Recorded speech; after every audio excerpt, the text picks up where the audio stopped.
আল্লাহ গো আপনাকে প্রশ্ন করি, আপনি যে কোরআন নাজিল করলেন আমার নবী কামলিওয়ালা রহমতাল লিল আলামিন আপনার কাছে কোরআন চাইলেন কিনা? কয় না। কয় আমি আল্লাহ দান কইরা দিছি। জোরে কি বলবেন না মারহাবা? আল্লাহ গো কেমনে কেমনে দান করলেন? কয় আমার হাবিব যখন মক্কায় আমি আল্লাহ মাধ্যম ধরলাম জিব্রাইল, জিব্রাইলের দিয়া আমার কোরআনটা আমি আল্লাহ সামায়ে দুনিয়ার মধ্যে দিয়া, অর্থাৎ প্রথম আকাশ থেকে সিদরাতুল মুনতাহা থেকে জিব্রাইল আমিন পৃথিবীর জমিনে আরব জগতে কোরআন নিয়ে আসে। এবার আমার নবী যদি থাকে মক্কায়, জিব্রাইল কোরআন লইয়া দৌড়াইয়া যায় মক্কায়। আমার নবী যদি থাকে মদিনায়, জিব্রাইল কোরআন নিয়ে দৌড়াইয়া যায় মদিনায়। সুবহানাল্লাহ। আমার নবী যখন যায় মসজিদে নববীর ভিতরে, জিব্রাইল কোরআন নিয়ে যায় মসজিদে নববীতে। আমার নবী যদি যায় জাবালে পাহাড়ের উপরে, জাবালে নূরে, জিব্রাইলে কোরআন লইয়া ওঠে জাবালে নূরে। আমার নবী যদি থাকে হেরা গুহাতে, জিব্রাইলে কোরআন লইয়া যায় হেরা গুহার ভিতরে। জোরে কি বলবেন না মারহাবা? বাজানো আমার মদিনার মোস্তফা যেই দিকে, জিব্রাইলে কোরআন লইয়া দৌড়াই সেই দিকে। জিব্রাইল তোমার কাছে জানতাম চাই রে জিব্রাইল, তুমি কেন কোরআন লইয়া আমার নবীজির পেছনে পেছনে দৌড়াচ্ছ? এরে জিব্রাইল ঘটনাটা কি, ঘটনাটা কি জানতাম চাই। জিব্রাইল উত্তর দেয় জগৎবাসী শোনো, শুধু কোরআন না, আমার নবী যেই দিকে আমি জিব্রাইল না, আমার নবী যেই দিকে যায় আমার স্বয়ং রাব্বুল আলামিন সেই দিকে দৌড়াইয়া যায়। জোরে কোন মারহাবা। হে জিব্রাইল কি শুনাইলা? কই আমার আল্লাহ যার প্রেমে পাগল, আমার আল্লাহ যার প্রেমে দিওয়ানা, ওই রব্বুল আলামিন এত ভালোবেসে এত মোহাব্বত করিয়া আমার আল্লাহ আমার পেয়ারা হাবিবকে বানাইলো। ওই নবীর উপরে আমার আল্লাহ নিজেই দরুদ শরীফ পড়ে। জিব্রাইল রে কি শুনাইলা? আমার আল্লাহর আবার কর্ম কিসের রে? এটা তো মানুষের কাজ কারবার, সৃষ্টি জগতের কাজ কারবার। কয় এমন একটা কাজ আমার আল্লাহ করে যারে না বানাইলে আল্লাহ বইলা বলার মতো পৃথিবীতে কিছুই হইতো না। সুবহানাল্লাহ। কয় সেইটা কি? কয় সেইটা নবী মুহাম্মাদুর রাসূলুল্লাহ সাল্লাল্লাহু আলাইহি ওয়াসাল্লাম। ও মারে আমার লাগে দিছেন ফাঁকা, আমরা দিছ না বাবা, আমার এমনি ভাঙ্গা থাকলে থাকবে জোরে না, চলতো না, বন্ধ হয়ে যাব, আর না বন্ধ হয়ে যাব। জোরে কোন মার হবা। আমরা গামাইলে অসুবিধা নেই, গামের পরে যে ফাঁকা লাগে আল্লাহ আকবার। গামের সময় দিলে অসুবিধা, কথা কইতে পারি না, গলা এমনি ভাঙ্গা। ঈদের পরের থেকে টানা প্রোগ্রাম, আগামীকাল আবার শুরু। আলহামদুলিল্লাহ কইতেন না? জোরে কোন না আলহামদুলিল্লাহ। আল্লাহ কবুল করো, আমিন কর। তবে যে 3 দিন মোটামুটি গলাটা ভাঙ্গারি কি জানেন নেই। দুটা মাহফিল করছি খুব বেতাল্লা, মাইক দিছে মনে করো ওই যে 4 লোকটা করছি পরশু দিনটা, সেটা করে বাংছি। তো কাইলা যে আবার দাঁড়াই আছি কত দূর, আল্লাহ আকবার কইতেন না? আজ যা দাঁড়াইলা বলে, কিন্তু দাঁড়ানোর জিনিস তোর আওয়াজ না। মাইক তো ঠিক আছিল, কিন্তু ঘটনা হচ্ছে মাইকের আওয়াজ নাই, শুধু ইডি না, ঠিক না, ভিতরে মাইকের আওয়াজ লাগে। আল্লাহ আকবার কর, দরুদ শরীফ পড়েন। আল্লাহুম্মা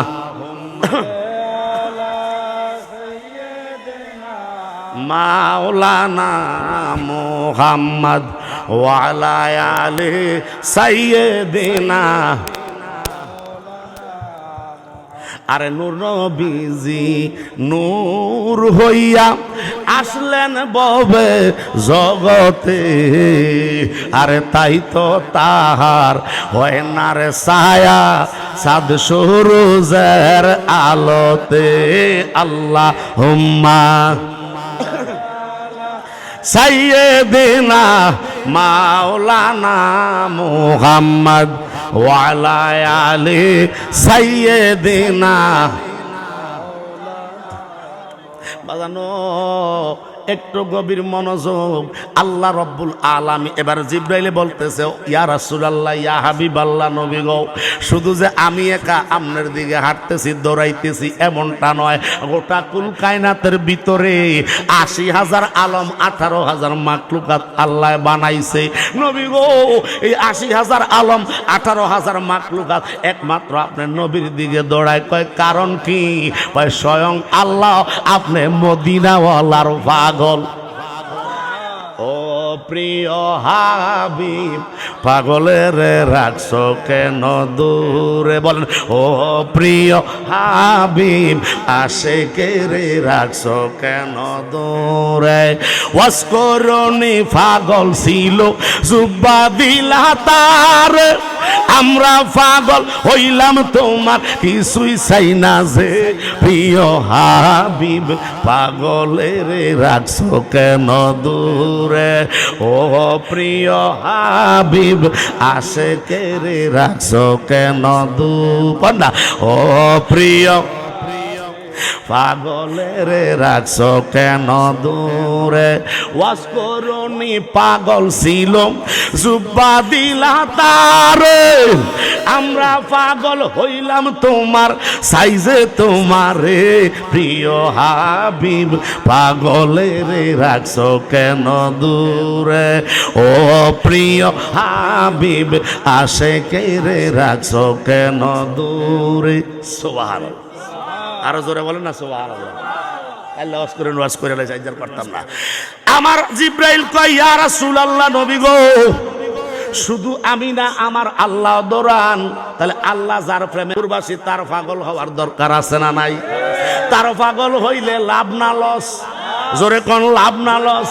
হাদিসে মোবারকার মধ্যে এসেছে হযরতে হানজালা রাদিয়াল্লাহু তাআলা আনহু, এই আলোচনাটা মশহুর আলোচনা, অনেক উলামায়ে কেরামরা বিশেষ সময় করে থাকেন, ঠিক না?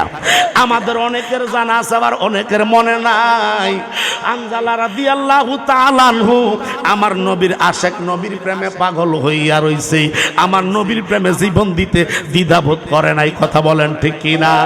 ওই হানজালা যৌবন অবস্থায় বিবাহ করলেন, বিবাহ করার পরে শাদী করার পরে এবার বাসর ঘরে যখন রাত্রে গেছে, বাসর ঘরে যাওয়ার জন্য, বাসর ঘরটা একটা মানুষের একটা যুবকের জন্য পৃথিবীর শ্রেষ্ঠ রাত্র, কথা বলেন ঠিক কিনা? একটা শ্রেষ্ঠ রাত্র, স্ত্রীর সাথে আজকে পরিচয় হবে, এক দেশের এক মেয়ে আর এক দেশের আরেক ছেলে, ঠিক কিনা? মাত্র শরীয়তে মুহাম্মদী তিনটা কথা দিয়া বন্ধন আমার দয়াল নবী লাগাইয়া দিছে। ভাইরে এবার বাসর করে হযরতে হানজালা গেছে, জোরে কোন মারহাবা। কথাবার্তা চলতেছে, আলোচনা হচ্ছে, কোরআন সুন্নাহর আলোচনা। এবার জীবন সঙ্গী হিসাবে যাকে বেছে নিল তার সাথে কেমন আলোচনা হয় একমাত্র জানে আল্লাহু আলামু বিমুরাদিহি ওয়া রাসূলিহি, জোরে জোরে কোন মারহাবা। আমার দয়াল নবী কামলিওয়ালা এদিক দিয়া যুদ্ধের আহ্বান করলেন, সুবহানাল্লাহ। যুদ্ধের জন্য ডাক পড়ে গেল, যুদ্ধের দামামা বেজে গেল, যুদ্ধে যেতে হবে। আমার মদিনাওয়ালা প্রস্তুতির জন্য ডাক দিয়া বালাইছে।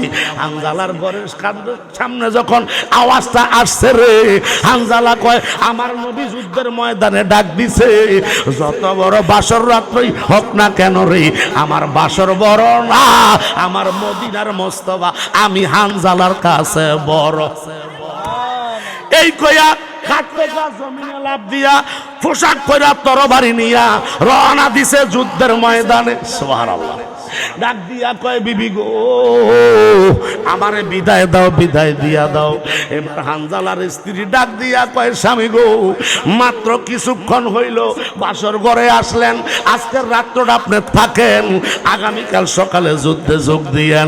হানজালা কয় না, আমার জীবন হইল আমার মদিনার মোস্তফা।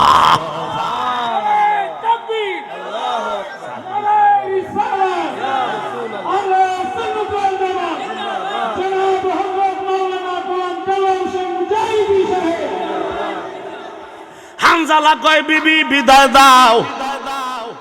বিবি কয় স্বামী গো মাত্র জজিয়তে আসলেন, ফরজ গোসলের খবর নাই। সুবহানাল্লাহ। স্বামী স্ত্রীর ফরজ গোসলের খবর নাই, নবীর মোহাব্বতে আসছে মাত্র, নবী ডাক দিছে। এই কথা শুনতে দেরি পৃথিবী একদিকে, নবী আরেকদিকে, সুবহানাল্লাহ। হানজালা কয় বিবি বিদায় দিয়া দাও। স্বামী গো একটু সময় দাও। কয় সময় নাই, আমারে যদি তুমি আটকায়া রাখো, কাফেরদের তীর বল্লমের আঘাত যদি আমি যুদ্ধের ময়দানে যাওয়ার আগে আমার নবীর গায়ে লাগিয়া যায়, আল্লাহর কাঠগড়ায় আমি হানজালা আসামি হইয়া যাইবা, ঠিক না বলেন? হে বিবি আমারে বিদায় দিয়া দাও। যুদ্ধে যাইতেছি, যদি শহীদ হইয়া যায় তোমার ইজ্জত রক্ষা করে যদি তুমি চলতে পারো, সতীত্ব রক্ষা কইরা, আল্লাহর কসম গো কিয়ামতের ময়দানে জান্নাতের ভিতরে আমার আল্লাহ শহীদের সাথে তোমার সাক্ষাৎ করাইয়া জান্নাতে লইয়া যাইবা। আয় বিবি, আর যদি যুদ্ধের ময়দান থেকে বেঁচে আসি তুমি গাজীর স্ত্রী হইবা। সুবহানাল্লাহ। কিসের গাজীর স্ত্রী হইবা, আমাকে বিদায় দাও এই বলে রওনা দিয়া ফেলাইছে। জোরে কোন মারহাবা। দৌড়াইয়া চলে গেল যুদ্ধের ময়দানে। যুদ্ধ আরম্ভ হয়ে গেছে। যুদ্ধের যত রণকৌশল ছিল হানজালা রাদিয়াল্লাহু তাআলা আনহু এতভাবে রণকৌশল চালাইয়া যুদ্ধ কইরা শত শত কাফের মুশরিকদেরকে কেল্লা কাটটা কচু কাটার মতো আজকে ইসলামের পতাকাকে ঝান্ডাকে উপরে উঠাইয়া দিছে। জোরে জোরে কোন সুবহানাল্লাহ। এমন ভাবে যুদ্ধ করছে রে বাবা, শত শত কাফের মুশরিক তাদেরকে জাহান্নামে পালাইয়া দিছে। হঠাৎ করে কাফেররা মুশরিকেরা এমন ভাবে হানজালার দিকে চতুর্দিক থেকে তীর মারা আরম্ভ করছে রে। এমন ভাবে তীর আসছে হানজালার শরীরের ভিতরে, তীরে জর্জরিত হইয়া গেছে, হানজালা জমিনে পড়ে গেছে। জোরে কোন আল্লাহু আকবার। হানজালা গোড়ার থেকে জমিনে পড়া শাহাদাত বরণ করে ফালাইছে। যুদ্ধের নিয়ম হইল, রণকৌশলের নিয়ম হইল, যারা যুদ্ধে ইসলামের জন্য তাজা প্রাণ দিয়া দিবে, রক্ত দিয়া দিবে, আল্লাহ পাকের হাবিব বলতেছে তাদেরকে বিনা গোসলে দাফন করাতে হবে। জোরে কোন সুবহানাল্লাহ। গোসল দেওয়া চলবে, বিনা গোসলে রক্ত মাখা শরীরে যা আছে তাই নিয়ে দাফন দেওয়া। জোরে কোন মারহাবা। ইয়া রাসূলুল্লাহ, নবী গো বিনা গোসলে দাফন কেন দিবেন? বিনা গোসলে দাফন কেন দেওয়াইবেন শহীদদেরকে? তাদের এত মর্যাদা আমার আল্লাহ দিছে। আমার নবী কয় আমার উম্মতের রক্তের ভিতরে আমি মদিনাওয়ালা হাকিকতে লুকাইয়া রইছে। হানজালা রাদিয়াল্লাহু তাআলা আনহু শাহাদাত বরণ করলেন। আমার নবীকে প্রশ্ন করি, নবী গো এটার ভিতরে কি হাকিকত আছে গো নবী? আমরা তো সুন্দর মতো গোসল করাইয়া এরপরে আতর গোলাপ দিয়া কাপড় টাপুর লাগাইয়া শরীরে যেন কোনো দুর্গন্ধ না থাকে পরিষ্কার কইরা জানাজা দিয়া সুন্দর মতো তারে কাপড় পরাইয়া আমরা দাফন করি। কথা বলেন ঠিক কিনা? নবী গো যারা ইসলামের বাঁচাইতে যাইয়া তাজা রক্ত ছেড়ে দিল, নিজের কেল্লা আলাদা করে ফালাইলো, তাদেরকে কেন বিনা গোসলে দাফন দেওয়া হয়? এটার হাকিকত কি একটু যদি আপনি দয়াল নবী জানাইতেন আমরা যাই না ফালাইতাম। আমার দয়াল নবী কয় সাহাবীর দল শোনো, হে সাহাবীরা শুনো, আমার প্রত্যেকটা শহীদের রক্ত আমার মদিনার মোস্তফা বলতেছে এক একটা রক্ত ফোঁটার বিনিময়ে আমার আল্লাহ কিয়ামতের ময়দানে লক্ষ লক্ষ আমার আশেক উম্মতদেরকে আমি দয়াল নবী উসিলা কইরা জান্নাতে লইয়া যাইমা। আমার উম্মত পাপ করবে, আমার উম্মত গুনাহ করবে, আমার উম্মত নাফাকি থাকবো, আমার উম্মতেরা ব্যভিচারিতে লিপ্ত হইব, কিন্তু আমি মদিনাওয়ালার উসিলা দিয়া আমার দরবারে যদি আইসা ক্ষমা চায় আমার আল্লাহ তারে মাফ কইরা দেয়। জোরে কোন সুবহানাল্লাহ। হে সাহাবীর দল, এই রক্ত মাখা শরীর নিয়া, এই পোশাক নিয়া তারা কিয়ামতের ময়দানে যখন হাজির হইয়া যাইব, আল্লাহ গো আরশ আজিমের বাম পাশে সাহার গুহার মধ্যে আমি মদিনার মোস্তফা নুরানি শেকেল মোবারক নিয়া একটা সিজদা দিমু, হয়তো উম্মত বাঁচাইবা নয় হাসরের মাঠ কায়েম করতে দিতাম না। ওরে নবীজি আমার উম্মতের কান্ডার, বলেন নবীজি আমার উম্মতের কান্ডার, শাফায়েতের ভার গো আল্লাহ যার হাতে দিছে, চিনলি না রে ওহাবীরা সেই নবীরে গো, চিনলি না রে তোরা সেই নবীরে। ঠিক আছে?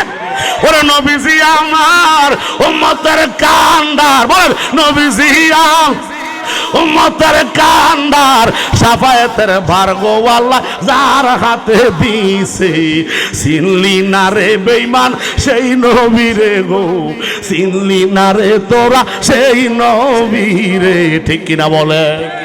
আমার আল্লাহ কয় হাসরের মাঠ কায়েম করছি কেন জানুনি? আল্লাহ গো কেন? কয় আমার নবীর শান দেখানোর জন্য। সুবহানাল্লাহ। কারণ আজকে নবীর বিচার চলবে কিয়ামতের ময়দানে। সুবহানাল্লাহ। আমি মাত্র আহকামুল হাকিমিন, আমি মাত্র বৈশা বৈশা তামাশা দেখবো। জোরে কইতে না সুবহানাল্লাহ। একদল পাপিষ্ঠ উম্মত লইয়া ফেরেশতারা টান্না টান্না জাহান্নামের দিকে নিতেছে। আমার নবীর সামনে হয়ে গেছে মারাও গো, মারাও কইতে না। আমরা পাপিষ্ঠ না নেবা না সব ফেরেশতা? আমরা ভুল আছে না, গুনাহ আছে না, পাপ আছে না, তো কইতে সমস্যা কি? আমার নবীর সামনে পড়তে দেরি। এই স্যার, এই ফেরেশতার দল কোথায় নাও? এরা কারা? নবী গো, এরা তো আপনি নবীর উম্মত। কই লইয়া যাও? কয় নবী গো, এদের নেকি বদিছে কিয়া করো, আর জুহাই তো যে দেখা করো। জান্নাত সেমাই কিয়া করো, আর জুহাই তো যে দেখা করো। দোজক সেমাই কিয়া ডরো, আর জুহাই তো যে দেখা করো। এরা এমন পাগল ছিল, খায় না, ঘুমায় না, জান্নাতের জাহান্নামের কিছুই চাইতেছে না, একমাত্র তোমার দর্শন চাইছে রে মাওলা। মারাবো এদেরকে বলো কিতার ঘটনা কিতা? এদের ইয়া রাসূলুল্লাহ নবী গাও। এটা আবার আরেকটা দল, জোরে কোন মারহাবা। আরেকটা দল এটা পরে আমু কয় তাদেরকে কই লইয়া যাও? কয় নেকি বদি ওজন হইছে, গুনার পাল্লাটা বার হইয়া গেছে, নেকের পাল্লাটা হালকা। আই হাই রে, কয় কি? আই কি কস? ইয়া রাসূলুল্লাহ সত্য ঘটনা। আজকে তো মিজানের পাল্লা কাটায় কাটায় হইয়া গেছে। এটা আবার বাংলাদেশের পাল্লাটা না। কথা কোন ঠিক নেই। এটা হেইদারি পাল্লা না। কথা কন্টিনিউ। এটা হেডা না, এটা কিন্তু এইটা জোরে কোন বার। জোরে কোন বার। এন ইনসাফ হয়, এন ইনসাফ হয়, ন্যায় বিচার হয়। জোরে কোন বার হওয়া। আমার নবী কয় কাজ করো, ওজন কমাইছে গো। ইয়া রাসূলুল্লাহ ওজন কমাই, তা আবার মাপ দেবো। আয় সুবহানাল্লাহ কইতেন না? আল্লাহ তাবাসসুম মুস্কি মুস্কি হাসে। সুবহানাল্লাহ। আল্লাহ দেখে না হাসরের ময়দানে আল্লাহ কুরসি মুবারকে বৈশা বৈশা হাসে। চতুর্দিকে ফেরেশতা, সামনে তো একেবারে আদম থেকে কিয়ামত পর্যন্ত সব নবী গো উম্মত। সুবহানাল্লাহ। আমার আল্লাহ তাবাসসুম মুস্কি মুস্কি হাসে। আমার নবী কয় ফেরেশতারা আমার সামনে মাপ দে, ওজন করতে হবে। আবার ফেরেশতারা কয় ইয়া রাসূলুল্লাহ চলেন, এবার যাইতে দেরি রে। আজ্জা যে বৈশা গেছেন সুলতান যার মাহফিলের ভিতরে, জীবনে বড় অন্যায় হইছে, বড় অপরাধ হইছে রে বাবা, কিন্তু আজকে আলী আল্লাহর দরবারে যখন গুনাহ লই আইছেন, নেক নিয়া বাসায় যাবেন, আল্লাহর হাবিব কয় মাপ দে। সুবহানাল্লাহ। এবার উঠতে দেরি, দেখতেছে গুনার পাল্লা ডাইবা যায়, নেকের পাল্লাটা আস্তে করে উপরে উঠতে যায়। আমার নবী কাটা কাম করো, পকেট মোবারকে হাত। সুবহানাল্লাহ।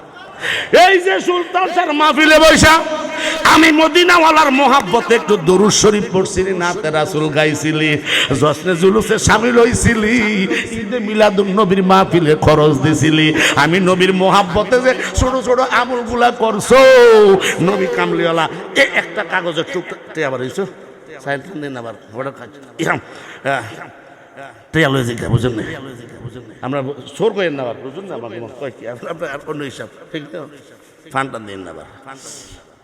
যদি সাদা পোশাক পায় আমার আর তো চাইছে না, ফান দিন না, ইন্দি একটা বুলো ফান দিবেন না, কেউ ফান টান দিও না। আচ্ছা আমিন কলম আপনারা বুঝতেন না। আর একটা হাকিকত আছে, আরেকটা ইংলিশ মাহফিলের মধ্যে কিলা কিলা গিয়েছিল হুজুরের লোকের নাম কিতাম না, এটা বলে চিন্তা লাগবেন কি হেবেটা, কিন্তু হেবেটা কিলে না, হেবেটা কিলে হইতেছে জোরে কোন মার হাওয়া, আর জোরে কোন না মার হাওয়া।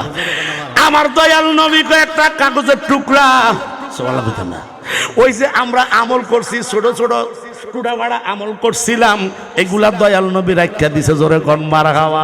নবীর মোহাব্বতের কাজে যেটা লাগাইছো এটাই কামো লাগবো। পৃথিবীতে কোটি কোটি টাকার মালিক হইতে পারবা, কোটি টাকার সম্পদ থাকবো জমিনে, তুমি মুজাই দি সইলা যাইবা কবরের ভিতরে, কথা কোন ঠিক কিনা? কিন্তু আজকে যদি একটু আমার নবীর মোহাব্বতে একটু কিছু কইরা যাইতে পারো, এইটা আমার নবীর কামলিওয়ালার কদম মোবারক হাজির হইয়া যাইবা। আমার নবী কয় ছোট্ট একটা কাগজের টুকরা দিছে, দিয়া বেটা দেখতে লেখার বলা ডাইবে গেছে, মারা হইতো না। স্যার এবার ফেরেশতারা কয় ইয়া রাসূলুল্লাহ নবী গো, এটা আবার কি বিচার আরম্ভ হইয়া গেছে, এইভাবে চাইয়া রইছে। আমার নবী ওই যে গুনারটা বামাত্র আঙ্গুলগুলো ঠেলা দিয়ে দিছে, জোরকন মারাবা। শাহাদাত আঙ্গুল মোবারক আস্তে করে পাল্লার নিচে ঢুকাইয়া দিছে, এবার নেকের পাল্লা আস্তে নিচে নামিয়া গেছে। আমার উম্মত জান্নাতি ফেলা দেবে, জোরকন মার হাওয়া। কয় এটা জান্নাতি, এটা জান্নাতি, এটা জান্নাতি, নিতে নিতে নিতে নিতে ফেরেশতারা আরে কারবার হইতাছি গাই যে দোয়ান বিচার হইতেছো কথা কোন ঠিক না? ন্যায়ের বিচার হইতেছে না, আল্লাহ কি দেখে না? ফেরেশতার ধরে আল্লাহ আল্লাহর ব্যাক করল, কি সমস্যা ক জোরে কোন মারহাবা। ফেরেশতারা কয় আল্লাহ আপনার বান্দার হিসাবের জন্য নেকি বদি ওজন করার জন্য আজকে মিজানের পাল্লাটা দিয়েছেন গো আল্লাহ। আমরা তো ওজন কইরা তাদেরকে জাহান্নামে নিয়ে যাইতেছিলাম, তারা জাহান্নামী হয়ে গেছে ফয়সালা। আল্লাহ গো আপনার হাবিব কয় হয় না, আমার সামনে ওজন করো। আপনার হাবিব যেইটারে দেখতে আছে পাল্লা উপর উঠা যায়, ওই নিচে যেটা গুনার পাল্লার নিচে দিয়া আঙ্গুল মোবারক ঢুকাইয়া দিয়া নাকের পাল্লা ওজন দিয়া কয় জান্নাতি। আল্লাহ আল্লাহ কয় ব্যাকল ফেরেশতার দল, আজকে জান্নাত জাহান্নাম তো দিব আমার মদিনার মোস্তফা, কারণ এই জান্নাতের মালিক বানায়া দিছি আমি আল্লাহ। আমার কামলিওয়ালা রে ছাড়ছিলাম হেন একটা আমার আগে দিয়েছে হুজুর ওয়াজ করছে, ভালো বক্তা কিন্তু ওয়াবেরি মানে কালে জগা কে শুরু হয়ে গেছে আমাকে জগা কে শুরু মাফি লেগে গেছে। তারপরে শেষিয়ে লাগছে এইতে খোদার কাটা করছি কি জানেন না, আমি যাওয়ার নাম কেন না চিনে বাবা কাছে আঙ্গ কাছে ভালো বক্তা মোটামুটি আঙ্গ জুনিয়র কিন্তু ওইটাকে শুরু করে ঠিক নেই, ওই টান তো আছে আমরা ডিন আবার টান একদম কিলাকিলি করে বেশি কথা কোন ঠিক কিনা। যাক এই খোদার কাটা সাইডে দেখেছে আমি হয়তো বাসায় দৌড়াইয়ে কোনো মতো মানুষ অর্ধেক ভেঙে গেছে মাহফিল।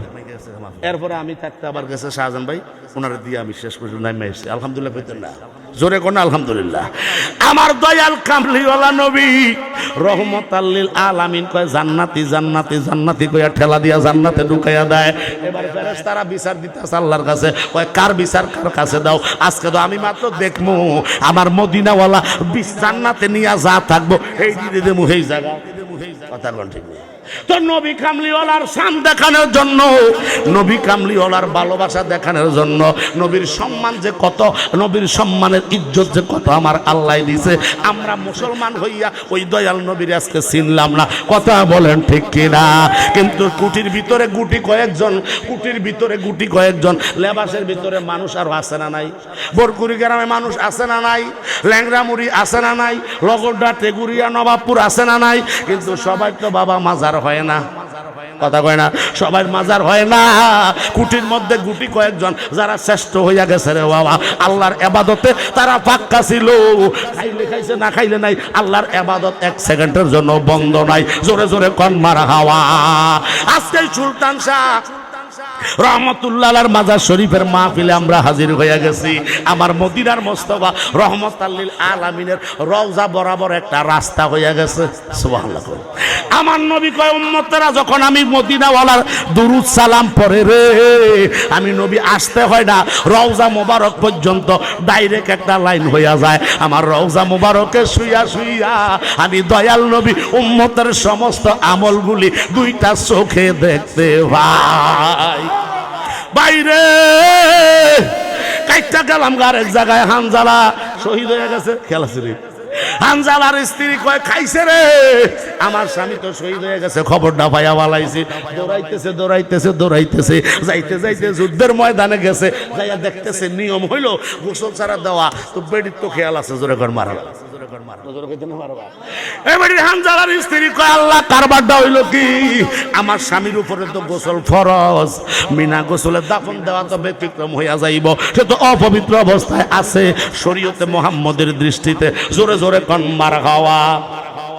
দৌড়াইয়া গেছে, যাইয়া যুদ্ধের ময়দানে দেখতেছে গনিমতের মাল নিয়ে আল্লাহর হাবিব সাহাবাই কেরামদেরকে নিয়ে একটা বৈঠক বসলে। জোরে কর মারহাবা, মানে চলে আসবে এখন।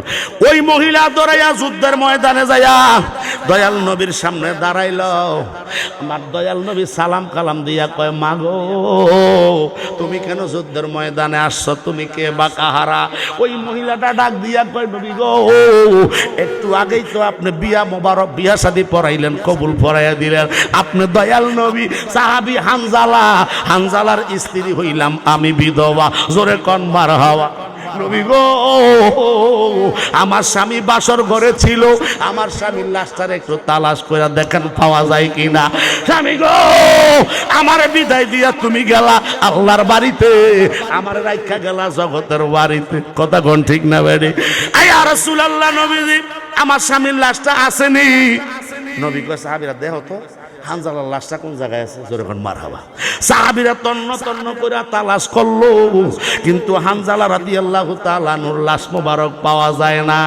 আমার নবী তাবাসসুম মুস্কি মুস্কি হাসে, সুবহানাল্লাহ। সাহাবীরা ইয়া বলতেছে, ইয়া রাসূলুল্লাহ, নবী নাও হানজালার লাশ মোবারক তো পাই না। আমার নবী কয় পাও না? কয় না ইয়া রাসূলুল্লাহ। কয় পাও না? কয় না ইয়া রাসূলুল্লাহ। আমার নবী তাবাসসুম মুস্কি হাসি দিতেছে। আল্লাহ পাঠাইয়া দিছে জিবরাইলেরে, তাকাইয়া সাকরে আমার দয়াল নবীরে বলো হানজালার লাশটা চতুর্থ আকাশে নিয়া ফেরেশতা দিয়া জমজমের পানি দিয়া বেহেশতি পানি দিয়া আমি আল্লাহ তারে কুদরতি ভাবে গোসল দেওয়াইয়া তারে আপনার সামনে হাজির কইরা দিছি। আমার নবী কয় তোমরা বিশ্বাস হইব না, জোরে কোন সুবহানাল্লাহ। একটুখানি আমার দয়াল নবী তাবাসসুম হাসি মোবারক দিয়া কয় একটু উপরের দিকে তাকাও। এবার সাহাবাই কেরামরা তাকাইলো, হানজালার স্ত্রীও তাকাইলো, দেখতেছে আমার দয়াল নবী কামলিওয়ালার সামনে বরাবর এক পাগলা রহমতের ফেরেশতারা হানজালার লাশ মোবারকটা নিয়ে হাজির হয়ে গেছে। সুবহানাল্লাহ। আমার নবী কয় কি রে ঘটনা কি? তুমি যুদ্ধের ময়দানে আসছো তো ভালো কথা, শাহাদাত বরণ করছেন, নিয়ম হইল জগতের জানানোর জন্য, জোরে কোন মারহাবা। নবী তো জানে, জোরে কি বলবেন না মারহাবা। ও আল্লামাকা মা লাম তাকুন তাআলাম, আল্লাহ যেমনে আমার দয়াল নবীরে যা কিছু প্রয়োজন ছিল সব দিয়া কমপ্লিট করে আমার নবীরে জগতে পাঠাইছে। সোরের গোষ্ঠী কয় নবী জানে না, সোরের গোষ্ঠী কয় নবী দেখে না। নাউজুবিল্লাহ কোন না বাবা। আমার দয়াল নবী জানানোর জন্য, আমরার মতো ব্যাককলটিরে শিক্ষা দেওয়ার জন্য নবী জানার বড় না জানার বান করে জিজ্ঞাসা করে, জোরে কোন সুবহানাল্লাহ। এই জানি তো আমি যুদ্ধের ময়দানে যারা শাহাদাত হয় বিনা গোসলেই তাদেরকে দাফন করা হয়, তো তুমি কেন আসছো তার খোঁজে, জোরে কোন সুবহানাল্লাহ। ওই হানজালার স্ত্রী ডাক দিয়া কয় নবী গো আমি তো আসতাম না। সুবহানাল্লাহ। কেন আসছো? কয় নবী গো বাসর ঘরে মাত্র জজিয়তে গেছিল, মিলন হয়েছিল নবী গো, তার উপরে গোসল ফরজ হইয়া রইছে গো নবী। ফরজ গোসলটা যদি না দিয়া কবরে যদি দাফন কইরা দেন, কাল কাঠ গড়ায় আল্লাহর দরবারে আসামি হইয়া যাইবা। শহীদ যদি আল্লাহর দরবার আসামি হইয়া যায়, আপনার নবীর ইজ্জত সম্মান তো শেষ হইয়া যাইব। আমার নবী আরেকটা হাসি মুবারক দিল। সুবহানাল্লাহ। আরো জোরে বলে না সুবহানাল্লাহ। আরেকটা হাসি মুবারক দিয়া কয় সদ্দারটা তুমি সত্য বলেছো, কারণ হাসরের ময়দানে আমার আল্লাহ আমার উম্মতের দিয়া আমার আশিকদেরকে দিয়া আমি দয়াল নবীর বেইজ্জতি করাইবে না। আমি নবী থাকবো সামনে, সমস্ত উম্মত থাকবো আমার পেছনে, আল্লাহ থাকবে কুরসি মুবারকে আরশ আজিমের নিচে।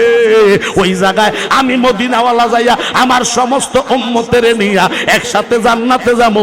আমি নবী জান্নাতে যাওয়ার আগে আদম থেকে ঈসা পর্যন্ত একজনও জান্নাতে ঢুকতে পারবে না। জোরে কোন সুবহানাল্লাহ।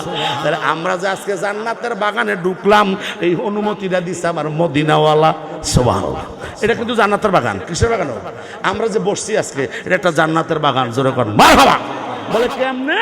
আমার নবী বলেছে ওই উম্মতের দল শোনো, যেই জায়গায় আল্লাহর কোরআন তেলাওয়াত হয়, যেই জায়গায় আমি নবীর দুরূদ শরীফ পড়া হয়, ওই জায়গায় আল্লাহর সাকিনা রহমত নাজিল হয়। জোরে কোন মারহাবা। আর ওই রহমতাল লিল আলামিন নবী বলে দিয়েছেন ওই জায়গাটা অন্যদিন ছিল এই একটু কেমন কেমন উঠানের মতো, অথবা একটু অন্য টাইপের সাধারণ জমি ছিল মর্তবা, কিন্তু যেই জায়গায় আল্লাহর কোরআন তেলাওয়াত শুরু হয়েছে, আমি নবীর দুরূদ পড়া শুরু হয়েছে, ওলি আল্লাহর দরবার পাশে আছে। জোরে কোন সুবহানাল্লাহ। ওই জায়গাটা আল্লাহর জান্নাতের একটা খাস বাগান হয়ে গেছে। আরো জোরে বলেন না সুবহানাল্লাহ। এখন আমরা যে জান্নাতে বসছি, জান্নাতে বসার জন্য আল্লাহ এত সুন্দর ব্যবস্থা আল্লাহ আমরা কইরা দিছে। এই ব্যবস্থাটা কি আমরা টিকে রাখা লাগতো না? কথা কর না তো জোরে কইতেন না। এই ব্যবস্থাটা টিকে রাখতে হইলে ওই যে দেখছেন আমাদের হিরণ ভাই অসুস্থ, কিন্তু অপারেশনের রোগী, কথা কন ঠিক কিনা? ওই যে পিছনে একটা ওয়াল দিছে নিও, এন কিন্তু অনেক টাকার একটা ব্যাপার সেবার আছে, আছে না নাই? এরপরে যে সুলতান শাহ রহমতুল্লাহ আলাই, উনি একজন আল্লাহর অলি। জোরে কোন সুবহানাল্লাহ। আপনারা এটা মাজারটা যে বানাইছেন, এটা এত সহজে বানানো হইতো, কারণ এই এলাকায় তো অনেক কবরস্থান আছে, কথা কন না ঠিক না বেটি? এই হিসাবে যাইয়া এই মাহফিলটা কিয়ামত পর্যন্ত থাকবে। এই মাহফিলটা যোগ যোগ ধরে। আর মিয়া আমরা একটু সুন্নিরা একটু দূরে সরার কারণে ওই যে মাওলানা ইউনুস মিয়া আতিকি রহমতুল্লাহ আলার মাজারের উপরে হামলা হয়েছে। নাউজুবিল্লাহ কইতেন না? একটু জোরে কোন নাউজুবিল্লাহ। ওনার ছেলে মাওলানা হাফেজ শফিকুল ইসলামের সাথে এরা বাইয়েরা বাতিজারা মিল্লা এরা মাইরা অস্থির বানাইছে নাউজুবিল্লাহ কন্যা আরো জোরে বলে না নাউজুবিল্লাহ এর বাড়িঘর ভাঙতেছে পর্যন্ত খবর দাম নাই শুনিলে খবর লই না ঠিক না মাজার ভাঙ্গার প্রস্তুতি নিচ্ছে আজকে শোনার পরে আমি বললাম তো কাজ করেন তার একটা সুযোগ দেন মাজারে হাত দেন কথা কোন ঠিক কিনা হিন্দিয়া দেবো মনাজে দিয়ে বোরকুদি ধরে আমি কথা কোন ঠিক নেই তোরা ল্যাংরা মোড়ের মানুষ তো গর্বেটা করে ফেলে দেন কথা কয় না কার মহাব্বতে কথা বলেন না কার মহাব্বতে কয়ে দিছি শহীদ বের আসছে কত আদিত্য কোন খালি জোরে কোন আল্লাহু আকবার তো আমরা দূরে সরলে হবে না ভাই আপনার সাহাবপুর মুরিদ হয়েছেন আলহামদুলিল্লাহ হক্কানি একজন পীরের দরবার ওনার কাছে বায়তের রাসূল আলহামদুলিল্লাহ এটা ভাগ্যের বিষয় তকদিরের বিষয় আমার মন চাইছে আমি জালাল সাহেবের কাছে মুরিদ হইব কোনো অসুবিধা আছে না সুন্নি তো উনি মুরিদ হয়েছে ওনার মন চাইছে উনি বাহাদুর শাহের কাছে মুরিদ হইব কোনো অসুবিধা আছে অর্থাৎ ফির যার যার সুন্নিয়ত হবে এক কাতার কথা বলেন ঠিক কিনা আমরা সকল সুন্নিরা এক কাতার ঐক্যবদ্ধ এটা আমাদের আহলে সুন্নাত ওয়াল জামাতের দাবি এবং কাজ এবং ইসলামিক ফ্রন্টের দাবি কথা বলেন ঠিক কিনা বাংলাদেশ আহলে সুন্নাত ওয়াল জামাতের পক্ষে অবশ্যই আমরা আছি না নাই জোরে বলেন আছি না নাই এই মাজার থাকার কারণে আজকে মাহফিল হয়েছে কথা বলেন ঠিক কিনা ওলিদের বরকতে এই যে প্রথম যে আয়াতটা নিয়েছিলাম আমি ওলিদের বরকতে রব্বুল আলামিন আমাদের সকলের উপরে আল্লাহর সাকিনা মুবারক নাজিল করে জোরে কোন সুবহানাল্লাহ সেই ওলিদেরকে রক্ষা করার দায়িত্ব কার আল্লাহ হেফাজত করবো আল্লাহ সবকিছু কিন্তু আমরা যে দিয়ে রাখছে আমাদের কোনো দায়িত্ব আসেনি আমাদের ইমানি দায়িত্ব আসেনি আমাদের মুসলিম সমাজের কোনো দায়িত্ব আসেনি এই দায়িত্বের খাতিরে অবশ্যই আমাদেরকে এটা হেফাজত করতে হবে ফার্স্ট টাইম আমরা বলি যে সেফটি ফার্স্ট আগে তুমি সেভ করো কথা কোন ঠিক কিনা নিজের আগে নিজে সেভ করলে না যায়া আল্লাহ পাক রব্বুল আলামিনের উসিলায় কামড় হয়ে যায় জোরে কোন মারহাবা যাই হোক এটা সব চতুর্দিকে নজর রাখবেন আমরা ওইদিকে একটু লক্ষ্য রাখার দরকার আছে না নাই একটু কথা বলে না বাস না নাই কয়েকদিন আমাদের খনকার বাড়ির মাজার ভাঙার জন্য প্রস্তুতি নিছিল তা আমরা কয়েকজনে বলছি ঠিক আছে আসো জোরে বলো না মারহাবা আমরা তো আসে না হয়তো কেউ কেউ জানেন কেউ কেউ জানেন আমরা বলছি আসো কারণ জায়গাটা দেখার বেতাল্লা জায়গা কথা কয় না জায়গাটা কোন জায়গা একটু ব্যতিক্রম জায়গা বেতাল্লা জায়গা যার ফরক তার বড় যারা অলিদের সামনে গোস্তাগি করে আপনি দেখেন নাই যে মাওলানা ইউসুফ আতিকের যে আর ওনার ছেলেরা পর্যন্ত শুরু করে দিছে নাউজুবিল্লাহ কইতেন না আরো জোরে বলে না নাউজুবিল্লাহ তো একটা চাকরি ছুটে গেছে যেটা বেশি বাদ দিবি করছে এটার আঘাত দিয়ে চাকরি ছুটে গেছে নবীর কইছে মাটির তৈরি আরো জোরে কোন নাউজুবিল্লাহ মাওলানা ইউসুফ আতিক রহমতুল্লাহ আর বাড়িটা পর্যন্ত ফিরের নামে লেখা দরবারের নামে লেখা বাড়িটা তো উনি বুঝছে তো কামড়ি করে গেছে কথা কোন ঠিক না ভাই এই মাদ্রাসার জায়গাটা যে জায়গাগুলো পরে দেওয়া হয়েছে মাদ্রাসার জন্য এগুলো আমাদের হচ্ছে মিজান সাহেবের নামে দেওয়া হয়েছে লগডার মিজান সাহেব সুন্নি একটা লোক কথা কোন ঠিক কিনা ওনার নামে দেওয়া হয়েছে নয়তো কবে তারা বেঁচে খাই লইলেন যে চিন্তা ভাবনা নিতেছে এরা কওমি আকীদা ভক্ত মাদ্রাসা চালানোর জন্য পরে এই দরবার মাদ্রাসার যে কমিটি আছে সবাইকে ডাক্কা পরে বসানো হয়েছে একবার হুজুর তো সব জানে মোটামুটি আবার সামনে আসে অনেক কাজ আপনাদের কাছে যদি নিউজ আসে আমার ফোন দিয়ে কল লাগবে এরকমটা না কারোর থেকে শুনছেন যে অমুক জায়গায় মিটিং হইতেছে দরবারে সুন্নিয়তের স্বার্থে যাবেন যাওয়ার দরকার আছে না নাই একটু কথা বলার আছে না নাই